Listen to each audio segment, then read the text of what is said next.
How many discounts does USAA Auto Insurance offer? Too many to say here. Multi-vehicle discount, safe driver discount, new vehicle discount, storage discount, legacy. How many discounts will you stack up? Visit USAA.com/auto discounts. Restrictions apply. Brooks Running reminds us that we're all powered by something. Whether it's the me-time energy of a run after a day at the office, the electrifying energy of your first marathon, or the infectious energy of a group run with your friends. No matter what energy powers you, Brooks has gear specifically designed to unleash it. So lace up and let it out. Let's run there. Visit brooksrunning.com today to learn more. New Icy Hot. Nighttime recovery. Relieves pain at nighttime while your body recovers. Icy Hot. You're so back. Vitamin Water Zero Sugar has great taste, zero BS, and obviously zero sugar. For those with zero room in their calendar. Zero patience for slow walkers. Those who get 0 hours of sleep on a Saturday night. Have zero filter, zero given, and zero interest in grabbing a plain, boring water. Grab a delicious Vitamin Water Zero Sugar today.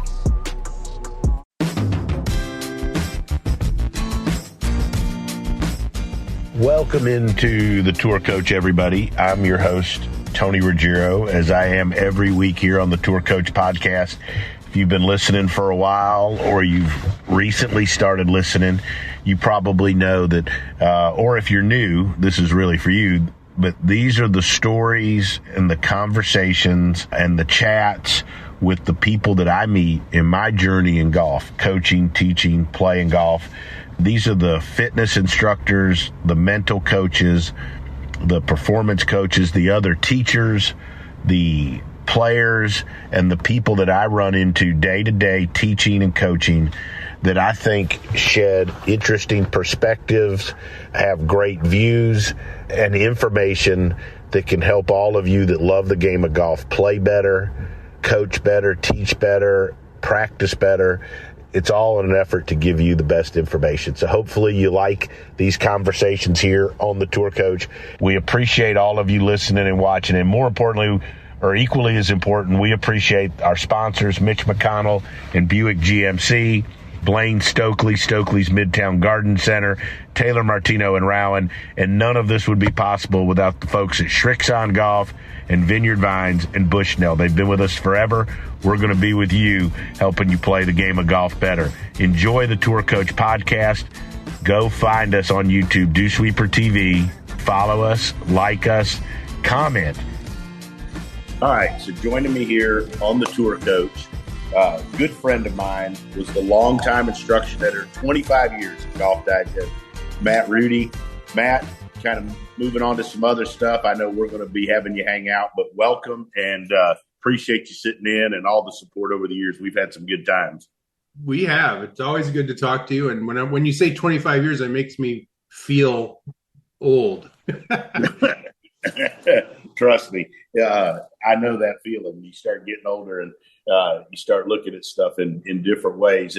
But one of the things is we talked over the last several weeks and different things, like, it occurred to me, like the Randy Smith article that you did recently about Scotty Scheffler.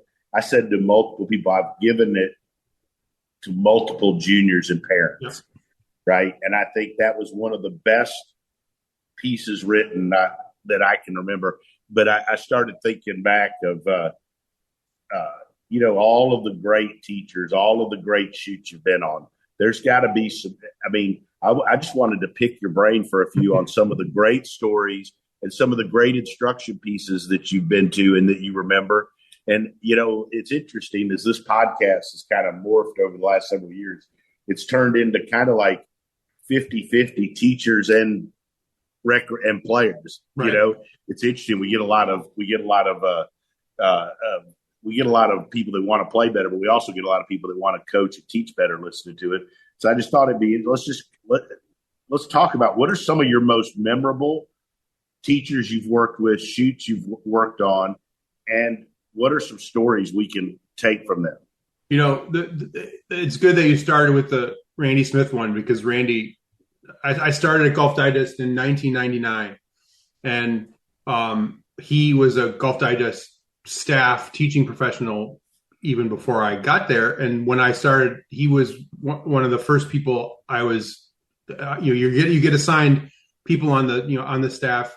Hank Haney, Chuck Cook, Randy Smith. I was kind of the Dallas wing of coaches at the time, and Randy was the first coach I did a big shoot with. And it must have been early 2000 that I did that. So he and I have been doing stories together in Golf Digest for 25 years. And it's always been amazing to visit him because of the mechanics of the way the shoots used to work. When we needed to use, and I really am going to date myself and sound old now, but when we started doing these shoots, we used film cameras, and the technology demanded full bright sun so that the camera could stop the club head in pictures. So instead of using, the technology that we have now and being able to fit a shoot in a 20 or 30 minute window, you had to give a day or two in your schedule of adjustment because you needed to have full sun. So that was great for me as a younger person doing this, because most of what that entailed was going to Royal Oaks and sitting on the lesson tee and watching Randy give lessons from anyone from the 15 handicap at the club to, 6-year-old, 7-year-old Scotty Scheffler was bouncing around and, behind the cameras at our shoots, just hanging out this entire time, and watching him teach juniors, watching him teach Harrison Frazier, watching him teach Justin Leonard, all these great players. And to see, and this is another thing that I really admire about being able to spend time with you through the years is the interaction. When you see the bedside manner of a great coach working with these different kinds of players, and you see what threads of the personality are the same and what elements of the coaching are the same and what elements of the coaching are different based on, who you run into. And there were so many great shoots with Randy and so many cool stories. One I can really remember is untangling your swing. We did he had those crazy Nike drivers, the square Nike driver. And we got this idea that we should, rope him up, basically put a bunch of ropes around him and to reinforce the idea that when the club is out of position, essentially you're spending time and energy untangling it, getting it to where it needs to go. That's why your swing is so much slower than Scotty Scheffler's is, because you're spending time and energy to get it back into a position where he can actually push the accelerator. And Randy's always been so good at the imagery and the feeling behind what you're supposed to do. And it's always very approachable. And we had a lot of great shoots, a lot of great meals, a lot of great time talking about the psychology of coaching. And there's a reason why he has so many of these long-term relationships with players, and he's developed so many great players for so many years, because his personality. He's one of the most magnetic people you can be around in golf. He's just the nicest guy. He knows so much, and every you can't find somebody in this business that doesn't respect him or appreciate what he's done with these players. And what I love the most is how open he is to new information. If there's better information, if there's another way for a player to get better, if there's a piece of technology that even he's not versed in, he wants to link with people and find the information that will help his player get better. There's not kind of a protectiveness or I'm not sure the right word to use, but in a lot of ways he's like the ultimate family doctor who just wants the patient to feel better. And that's such a big deal in our business too, because all this talk about money and all this talk about the pressure that coaches are under, that's all real. I'm not diminishing that at all, but to see somebody from the old school who says, I want my player to get better and I'm going to do whatever it takes, even outside of myself, to make that happen. I learned a lot of things. I laughed a lot. Just the respect that you develop for the way coaches need to be to interact successfully with elite players. I think you and I have talked about this on your show many times. I think that's the most underrated skill. Everybody thinks that, if they've got the technical answers, they just pull a lever and the player plays better. The psychology and the bedside manner and the ability to interact with, what can be, I mean, this might be an understatement, but players can be high strung. They can be difficult to deal with. They can have egos. They can be narcissists. They can be, there's a reason they're so good. They focus on things in a different way than we do. And it's not just an ability that comes off the shelf to say, how do I deal with this high-strung guy who might have other things going on in his life, or she might have other issues that she's dealing with. There might be physical issues to deal with. There's, the pressures of playing for a living. I mean, you and I have talked about this before. I don't think people understand the responsibility of, messing with somebody's mechanics when that's their livelihood.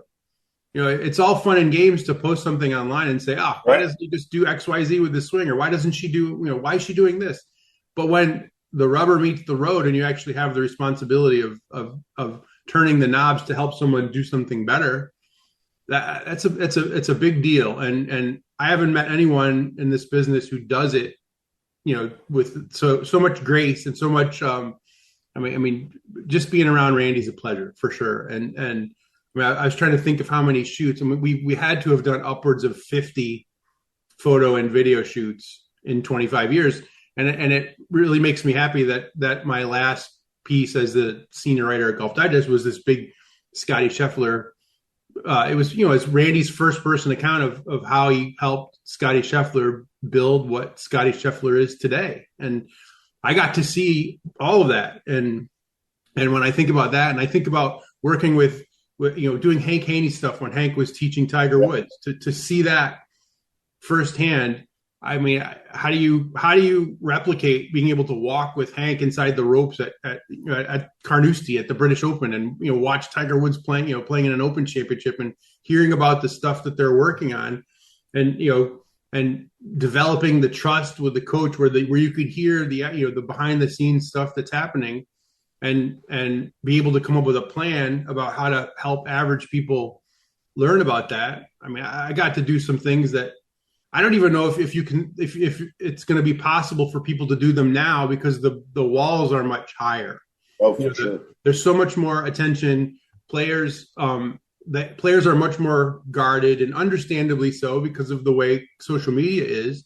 I just don't think there's the same access or availability now. And I'm sure it wasn't the same when I did it as it was, for example, when Dan Jenkins was walking next to Ben Hogan inside the ropes at the U.S. Open in 1958. So I got to see a lot of incredible things and really watch great players and great coaches work without the pressure of time. Just to be able to sit and spend a day with Randy and with Scotty, and Randy going back to Justin Leonard or Hank and Tiger. A lot of these coaches, doing these things with players, and just seeing the meticulousness, Max Homa and Mark Blackburn, just spending time with them and watching them do what they do. It's that's been a fascinating part of this job, and it's been a springboard.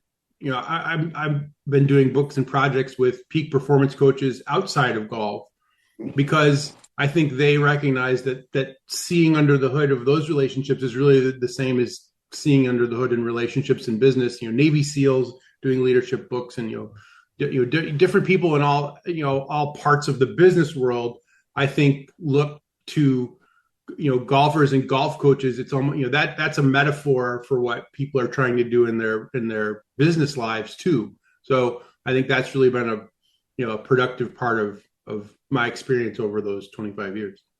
One of the things that I think is great about Randy and the stuff you guys did was, I think it's a real, it's not as easy as people think to take a story with a tour player and craft it into something. You're working with a tour player that can help everyday golfers.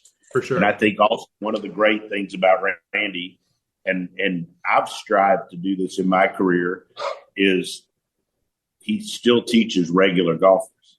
Yep. Right. I mean, I'm sure as he's gotten older, it's maybe not as much as it used to be day to day and day out, but like he's still accessible to somebody that wants to get better.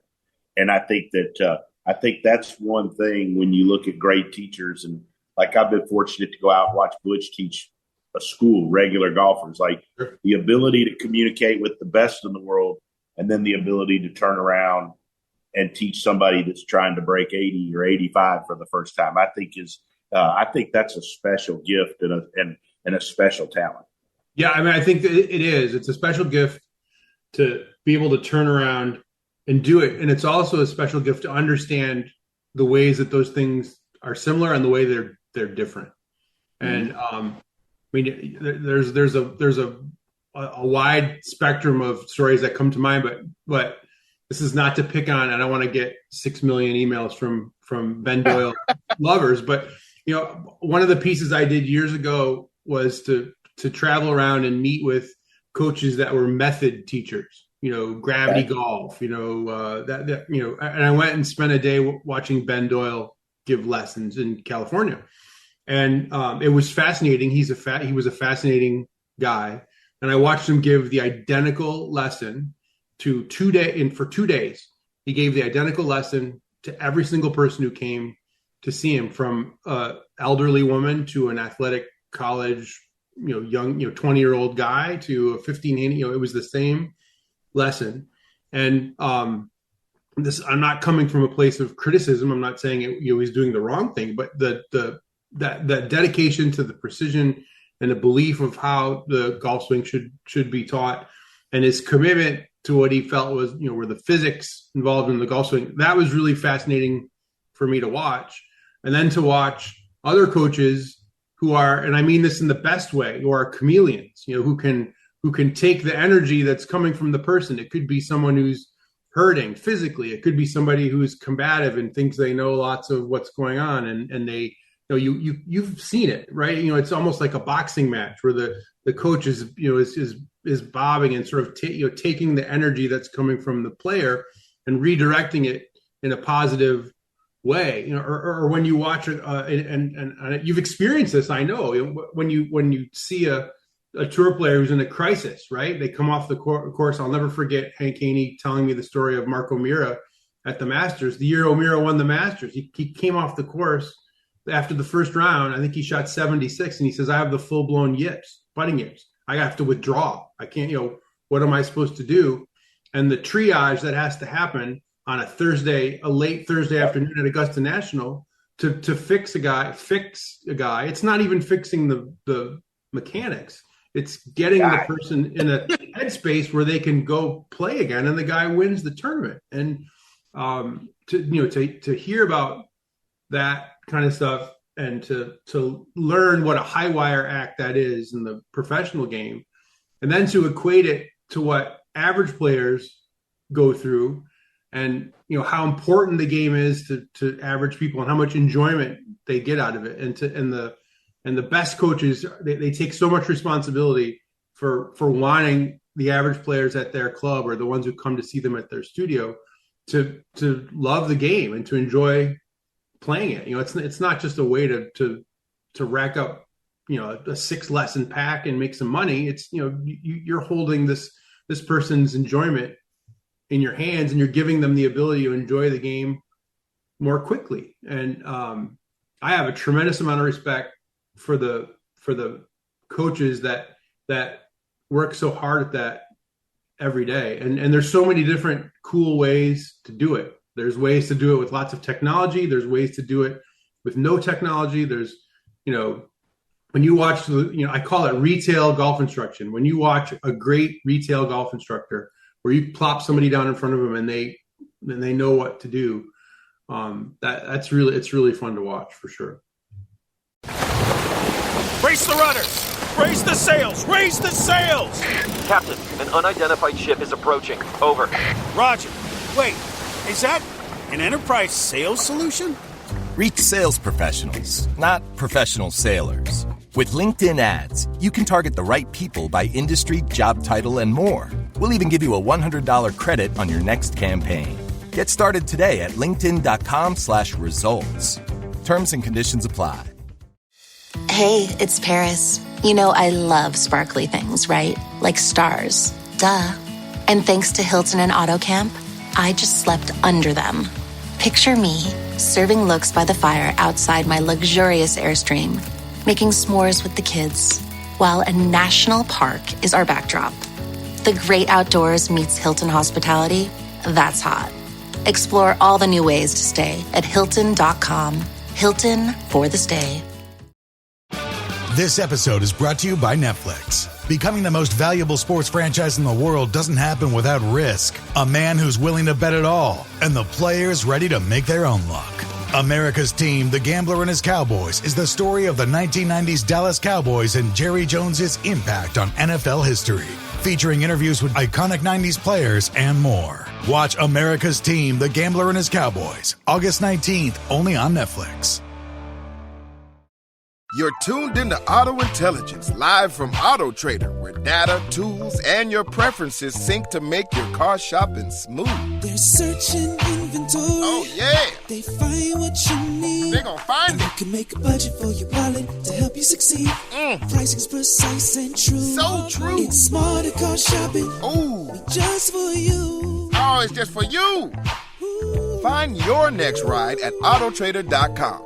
Powered by Auto Intelligence. 25 years obviously is a long time, not making you feel old. But I said this, some of this around some of your and I's conversations recently, but the landscape of teachers, the landscape of what we do and how we do it on a lot of levels has changed over 25 years. Sure. What are some of the biggest changes you've seen or biggest changes and influences on how teachers do things over those 25 years? Obviously, technology is a huge part. Sure. But I look back on my mentoring, and you and I have talked about, obviously coming up under Hank Johnson, who was a Golf Digest guy. Some of the things that are part of what we do now to teach, the producing content and put stuff out there, he'd be rolling over in his grave if he thought those guys just didn't think that was part of the deal, right? And that's another cool thing, though, I think about guys like Randy, his ability to still stay relevant and to do these things. And Butch is on Instagram, and the ability to do some of that stuff for that generation. What are some of the things that you've seen that have really changed the way we do stuff and the way people learn over the last 25 years? Well, I think I'll start with, I think one of the big positives is that access to mentorship and best practices, or whatever you want to call it, is so much more democratic now than it used to be. It used to be that you had to find your way to a golf hub or luck out and be somewhere regionally where there was a coach that took an interest in you and gave you that direct mentorship to have a shot to kind of work your way, through all the weeds to get to be a good coach. And, maybe you were a coach at a club where there was an instructor, and that instructor had a real great bedside manner, but sort of a loose grasp on how to actually fix swings. You had to fight the whole beginning of your career to take the good stuff that you saw and find some of the technical information that could actually help people hit better shots. And it was kind of the luck of the draw if the people you were around in that area had either one of those skill sets. Now, if you want to take Mike Jacobs is doing monthly Zoom classes on some of the most high-tech stuff you can think of, and how the swing, the club moves and how the body moves. Anybody who wants to sit in for an hour and see that can do that. You can be in Sweden, you can be in Japan, you can be in Spain, you can be in Louisiana, wherever you want to be, you can see that.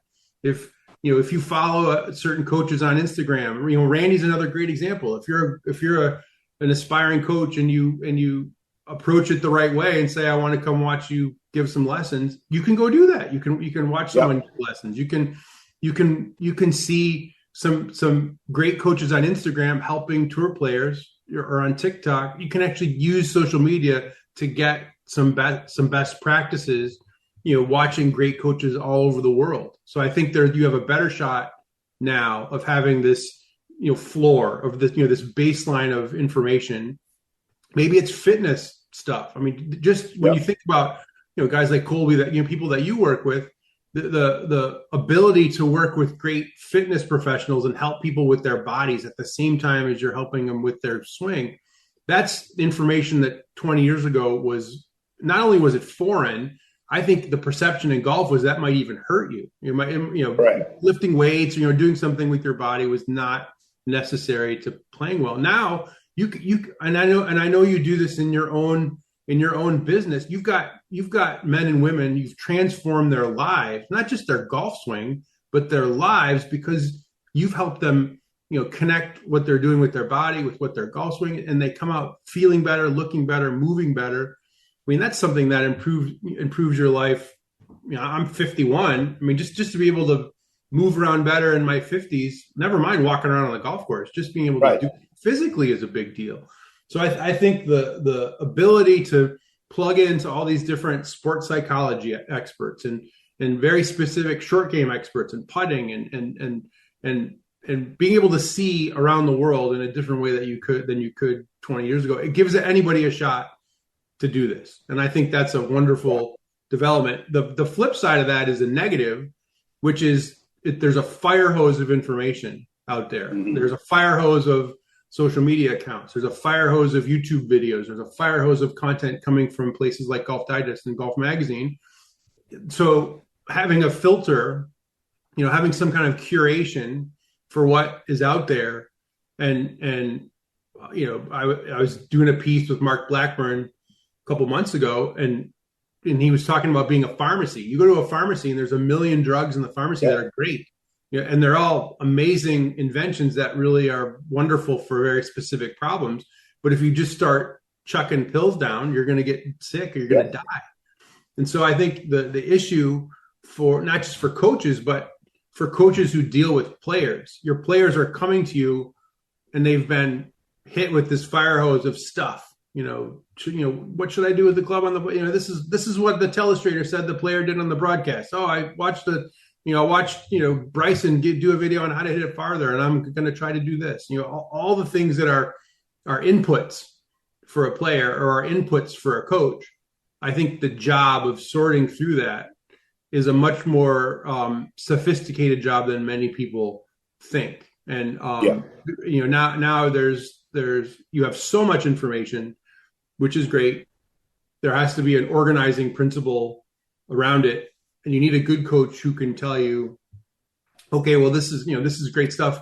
It's not great for you to be trying to, super pronate your wrist or, supinate or, this is a good move. It's not a good move for you here, or, maybe we need to be in the gym for another 3 months before you can really do that.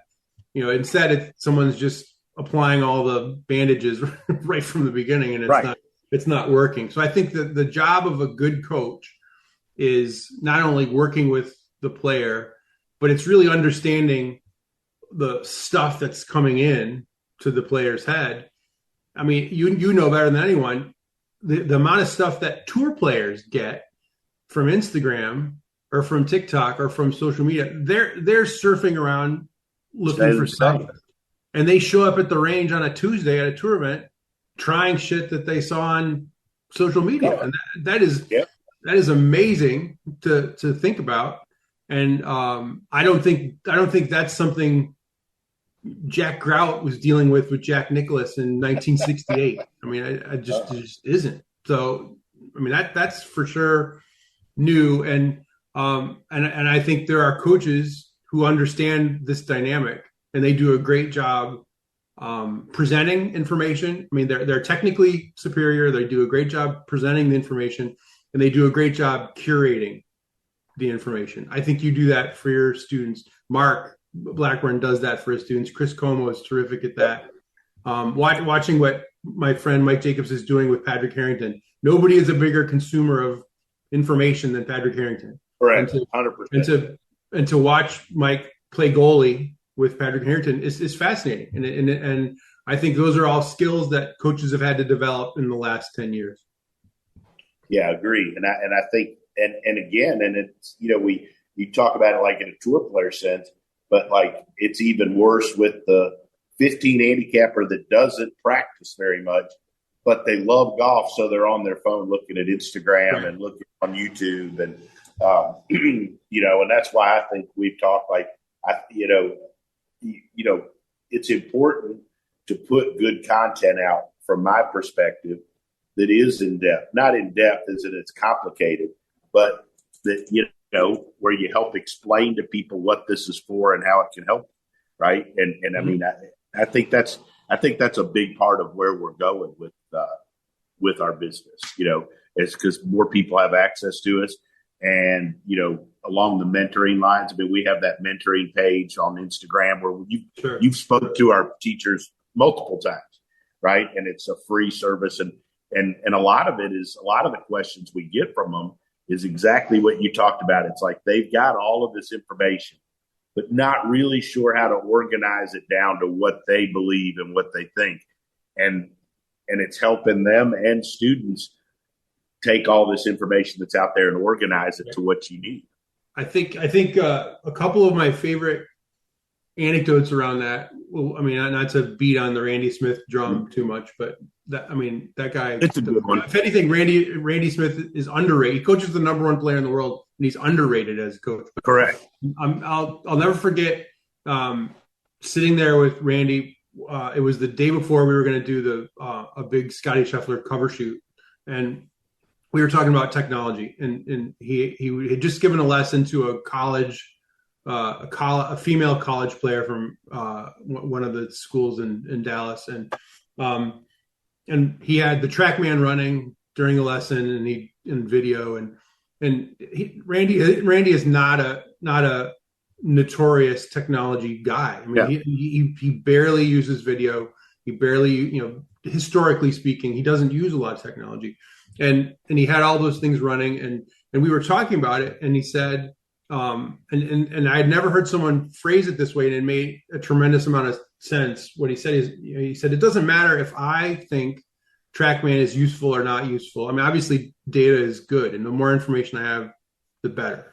But it doesn't matter what I think about TrackMan or what I think about video or what I think about, 3D motion capture or really any technology. If I'm teaching competitive junior players and they have their own TrackMan that they use now, and they live life on a screen, you're looking at a phone, interacting with people on a screen, and they show up to take a lesson from me, and I don't have any I'm not conversant at all in any of the things that they talk about or any of the data or and I just don't participate in any of that. How am I serving that student if I can't relate to what they say to me about their TrackMan data, or I don't understand what they're doing with the technology? He saw it as part of it, or he sees it as part of his responsibility to understand and be a part of all of that, because he wants to reach those students where they are. And to me, for a guy who's been doing it 50 years to want to still participate that way is amazing. And then, Debbie Doniger is a great friend of mine, a great teacher who splits her time between Westchester and in Florida. She makes it a point every year to go around and take lessons and watch coaches teach.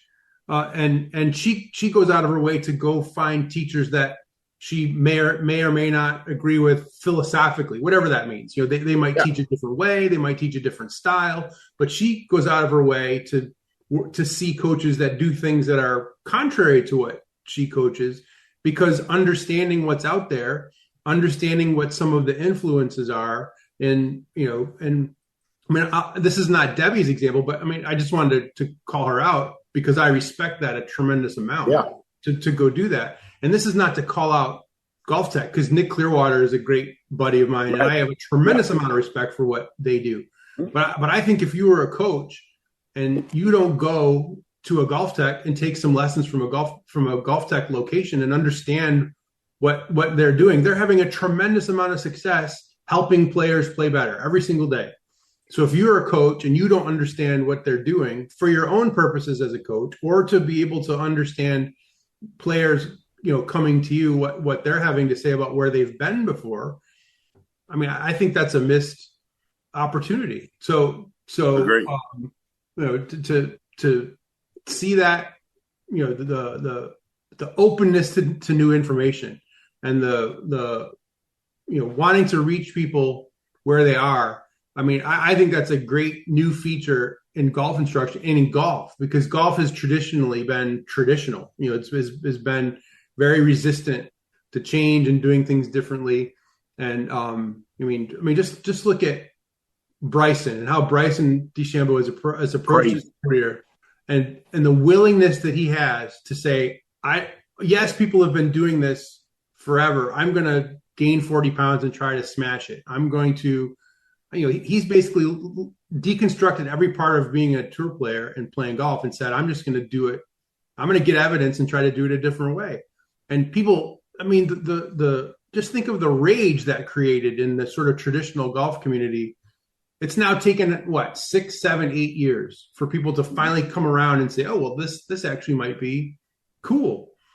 And I think that same attitude is starting to freshen golf instruction, where it doesn't have to be a certain way. We don't have to wear tucked in shirts and, do this, with long pants on at a club where 97% of the people can't come in the gates. I think all those things are great developments, and the ability to look at your phone on a plane ride. I posted my exit post on Twitter from that I was finished at Golf Digest. I was on a plane going to Copenhagen, Denmark, and the ability to do that from the plane and have people around the world say nice things about the work we did, and to then cruise over and watch. You could peer into a lesson that a coach was having in real time with one of his tour players.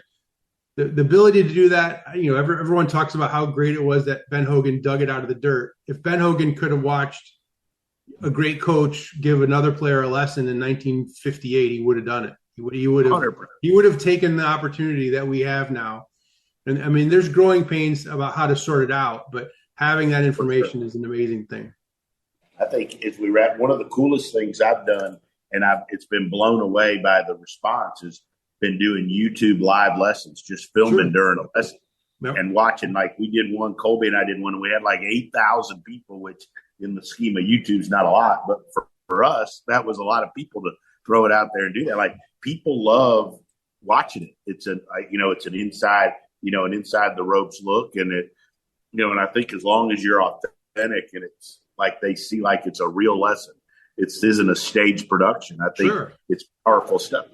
We've also become super jaded about how big 8,000 or 10,000 people watching something is. I can promise you that if you found a 10,000 seat arena in your town and went and gave a lesson on a stage in front of 10,000 people, I hadn't looked at it that way. That's a lot of people. I mean, there's rock bands that have sold millions of records that don't fill 10,000 seat arenas in a given. I bet we could get 10,000 people to watch Maggie May. It depends on if you classify it as classic rock or what is it, soft rock. That's classic rock. I mean, that's the perfect place. Then I'm going to my grave arguing this one. You're going to go to your grave losing. So I saw on Instagram a video popped up of Rod Stewart singing Maggie May a couple of weeks ago, and I almost sent it to you, but you were on vacation. I didn't want to. Hey, I appreciate you not disturbing me. Thanks so much for all the help over the years and the friendship. That's obviously continued. We're going to do some fun stuff together. Best of luck with all the stuff. Thanks for reminiscing. And we're going to pick your brain and have you back on here soon. You bet. Anytime.